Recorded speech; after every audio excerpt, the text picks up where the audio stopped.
पहला सवाल, ऐसा कौन सा लफ्ज है जिसको पढ़ने से इंसान के तमाम गुनाह मुआफ हो जाते हैं?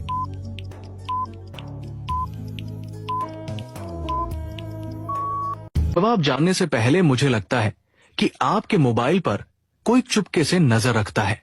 इससे बचने के लिए दाहिनी तरफ नीचे साइड इस तीर के निशान को दबाएं, फिर बाएं तरफ स्लाइड करके इस मोर वाले ऑप्शन को दबाएं। अगर तो आपको सुर्ख रंग का एप्लीकेशन नजर आए, उसे फौरन डिलीट कर दो। अब आते हैं जवाब की तरफ। सही जवाब है ला इलाहा इल्लल्लाहु। दूसरा सवाल, क्या आप बता सकते हैं कि किसके कहने पर नमाज तोड़ी जा सकती है?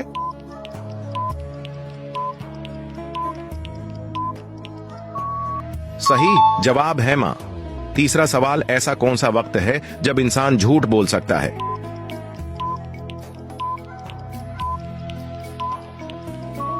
सही जवाब है बीवी को मनाने के लिए।